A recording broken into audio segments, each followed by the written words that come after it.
মুয়াজ্জিন এবং অন্য ধর্মের ধর্মীয় গুরুদের নিয়ে আয়োজিত আজকের এই অনুষ্ঠানের সম্মানিত সভাপতি, অনুষ্ঠানে উপস্থিত বিশিষ্ট আলেম মাশায়েখগণ, উপস্থিত অন্যান্য ধর্মের ধর্মীয় নেতৃবৃন্দ এবং ধর্মীয় গুরুবৃন্দ, মন্ত্রিপরিষদের সদস্যবৃন্দ, উপস্থিত বিভিন্ন পর্যায়ের সরকারি কর্মকর্তা বৃন্দ এবং উপস্থিত সকল সম্মানিত উপস্থিতিবৃন্দ, আসসালামু আলাইকুম। আজকের এই ব্যতিক্রম ধর্মী এই অনুষ্ঠানে আপনারা এমন কিছু মানুষ আজকে এখানে একত্রিত হয়েছেন, কোনো বাধ্যবাধকতা ছাড়াই, মানুষ যাদেরকে সম্মান করে, জীবনের অনেক কঠিন মুহূর্তে যাদের কাছে দুটো ভালো উপদেশ বা সঠিক পরামর্শ মানুষ আশা করে এবং পেয়েও থাকে। আজকের এই অনুষ্ঠানে রয়েছেন ইসলাম ধর্মের ধর্মীয় ব্যক্তিত্ব, ইমাম, খতিব, মুয়াজ্জিম সাহেবগণ। উপস্থিত রয়েছেন একই সঙ্গে হিন্দু, বৌদ্ধ, খ্রিস্টান ধর্মের বিভিন্ন নেতৃত্ব, পুরোহিত, সেবায়েত, বিহার অধ্যক্ষ এবং উপাধ্যক্ষ। যে উদ্দেশ্যে আজ আমরা এখানে একত্রিত হয়েছি, ইতিমধ্যেই আপনারা সেটি দেখেছেন, সেটি জেনেছেন, সেটি আপনারা শুনেছেন। সমাজের বিভিন্ন শ্রেণী পেশার মানুষ যারা অর্থনৈতিকভাবে হয়তো বা অনেক ক্ষেত্রে পিছিয়ে রয়েছেন, তাদের জন্য একটি সম্মানী বা আর্থিক সহায়তা কিংবা কর্মসংস্থান সৃষ্টির মাধ্যমে আর্থিক বৈষম্য দূর করে আমরা সবাই মিলে একটু শান্তিতে, একটু ভালোভাবে থাকব। জাতীয় নির্বাচনের আগে আমরা জনগণের কাছে সেই রকমই প্রতিশ্রুতি দিয়েছিলাম। জনগণের রায়, আল্লাহর রহমতে বিএনপি সরকার গঠনের পর ভোটের কালই নখ থেকে মোচনের আগেই আমরা আমাদের সকল প্রতিশ্রুতি ধারাবাহিকভাবে বাস্তবায়নের কাজ শুরু করেছে। আলহামদুলিল্লাহ, এর জন্য আমি আল্লাহর দরবারে লাখো শুকরিয়া আদায় করি। সম্মানিত উপস্থিতিবৃন্দ, আপনারা দেখেছেন অর্থনৈতিকভাবে পিছিয়ে পড়া নারী সমাজের জন্য আমরা ইতিমধ্যেই ফ্যামিলি কার্ড চালু করেছি। পর্যায়ক্রমিকভাবে এই কার্ড সারা বাংলাদেশে 4 কোটি পরিবারের নারী প্রধান তারা প্রত্যেকে ইনশাল্লাহ পাবেন। আগামী 14ই এপ্রিল তথা 1 বৈশাখ থেকে আমরা ইনশাল্লাহ ফার্মার্স কার্ড বা কৃষক কার্ডের পাইলট প্রজেক্ট চালু করব। ইনশাল্লাহ আগামী 16ই মার্চ দিনাজপুর থেকে শুরু হচ্ছে আমাদের খাল খনন কর্মসূচি। আবারও আল্লাহর কাছে শুকরিয়া, আলহামদুলিল্লাহ, আজ থেকে খতিব, ইমাম, মুয়াজ্জিম এবং অন্য ধর্মের ধর্মীয় গুরুদের জন্য আর্থিক সহায়তা বা সম্মানী কর্মসূচির পাইলট প্রজেক্ট চালু হলো। দেশের প্রতিটি নাগরিকের রাজনৈতিক এবং অর্থনৈতিক ক্ষমতায়ন নিশ্চিত করার মাধ্যমে আমরা আমাদের দেশকে একটি শক্তিশালী ভিত্তির উপরে প্রতিষ্ঠিত করতে চাই, যাতে করে আর কোনো ফ্যাসিবাদ কিংবা তাদের তাবেদার অপশক্তি মানুষের স্বাধীনতা কেড়ে নিতে না পারে, কথা বলার অধিকার কেড়ে নিতে না পারে।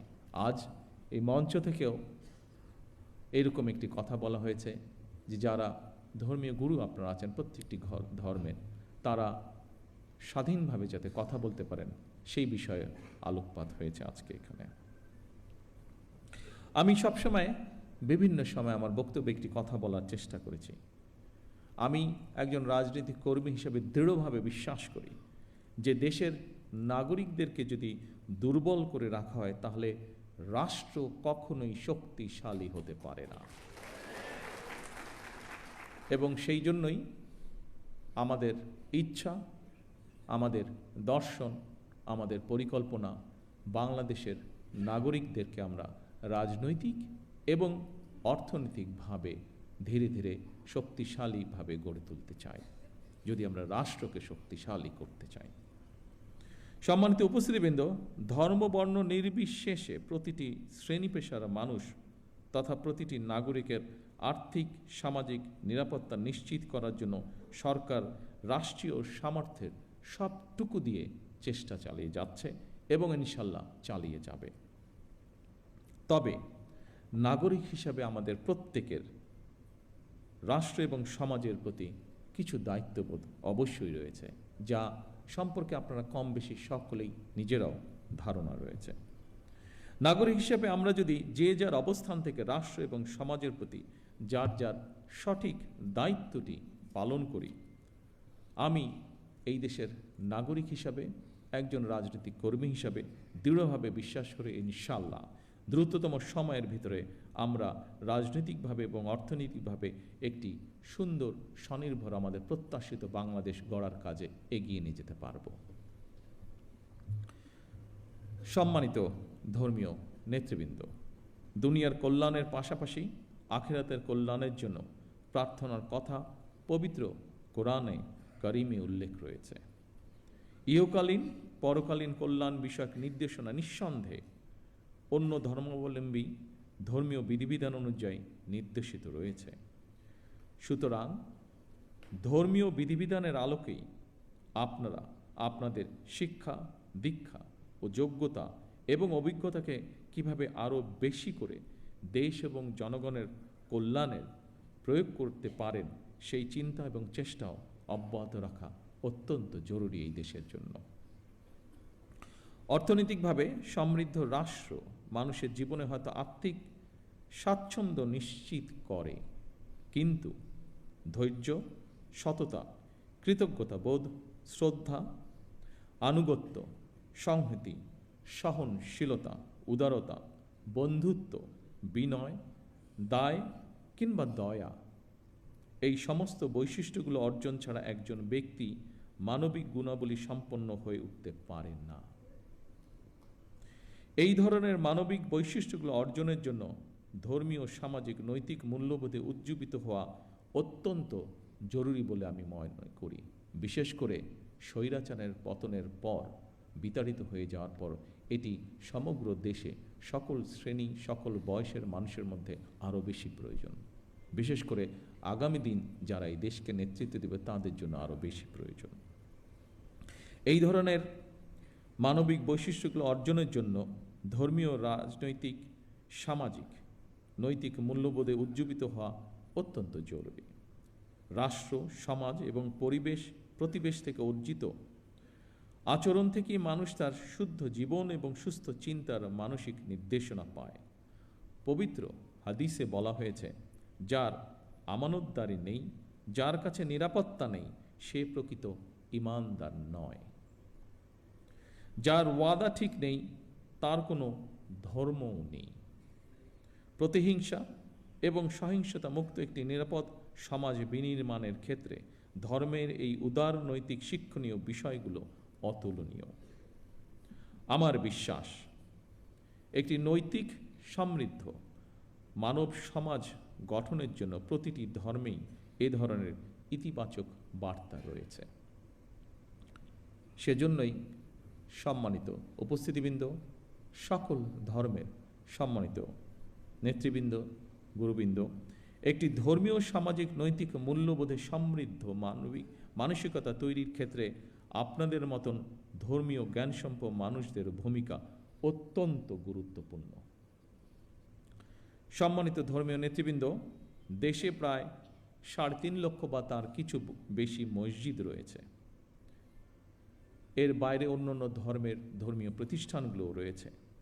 আমরা সারা দেশে মসজিদ এবং এই ধর্মীয় প্রতিষ্ঠানগুলোর ধর্মীয়, সামাজিক এবং নৈতিক শিক্ষা কার্যক্রমের কেন্দ্রবিন্দুতে পরিণত করতে চাই।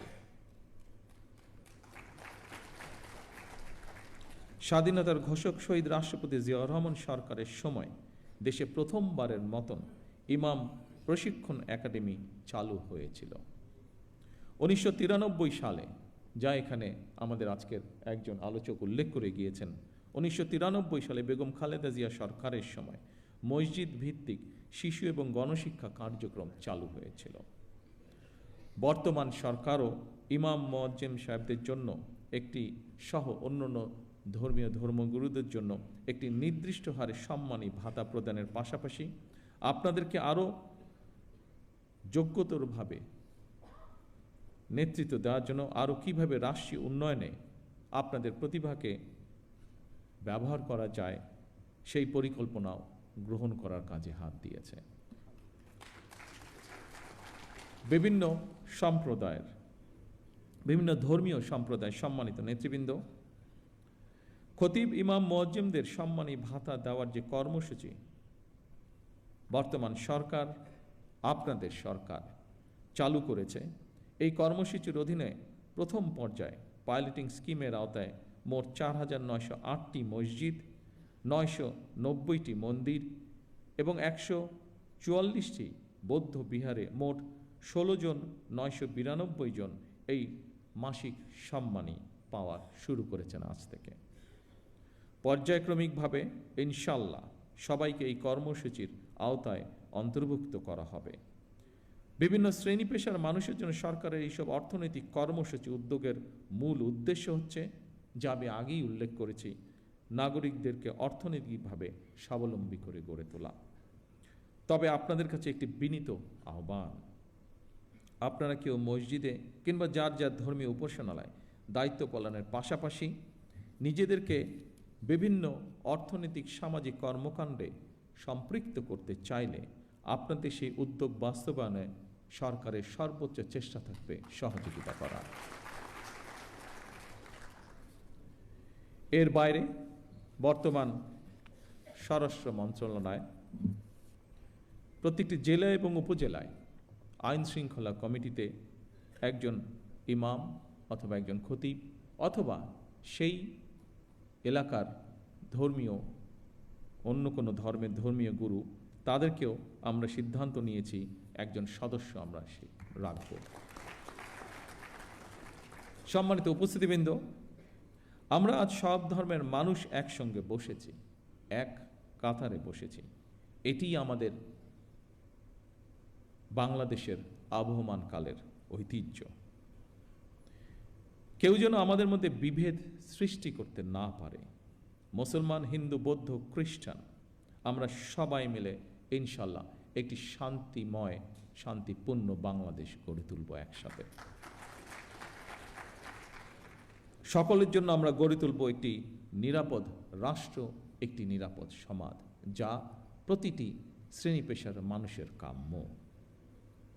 আমার বক্তব্য শেষ করার পূর্বে আমি আজকের এই দিনটিকে, আজকের আমাদের দলীয় ইশতেহারের এই কার্যক্রমটিকে সফল করার জন্য বিভিন্ন মন্ত্রণালয় সহ, বিভিন্ন মন্ত্রণালয়ের কর্মকর্তা সহ বিভিন্ন ডিপার্টমেন্টের যে সকল ব্যক্তি অক্লান্ত পরিশ্রম করেছেন, যাদের সহযোগিতায় বর্তমান সরকারের নির্বাচনে এই ম্যানিফেস্টোটি আলোর মুখ দেখতে পেয়েছে, কাজ শুরু করেছে, তাদের সকলকে আমি জানাই আন্তরিক শুভেচ্ছা, তাদের সকলকে আমি জানাই আন্তরিক ধন্যবাদ। পরিশেষে আসুন আবারও আমরা আজকের এই অনুষ্ঠানের মাধ্যমে শপথ গ্রহণ করি, আমাদের এই প্রিয় বাংলাদেশকে আমরা একটি এমন দেশ হিসেবে গড়ে তুলব যেখানে আমরা সকলে, প্রতিটি ধর্মের মানুষ, প্রতিটি শ্রেণী পেশার মানুষ, আমরা শান্তিতে বসবাস করতে পারি। সকলকে একসাথে নিয়ে আমরা যাতে দেশকে গড়ে তুলতে পারি, এই হোক আমাদের শপথ, এই হোক আমাদের প্রত্যাশা। সকলে ইনশাল্লাহ ভালো থাকবেন, সকলে ইনশাল্লাহ সুস্থ থাকবেন। আল্লাহ হাফেজ। বাংলাদেশ জিন্দাবাদ। মাননীয় প্রধানমন্ত্রীকে তার মূল্যবান দিক নির্দেশনামূলক বক্তব্যের জন্য আন্তরিক ধন্যবাদ ও কৃতজ্ঞতা জানাচ্ছি।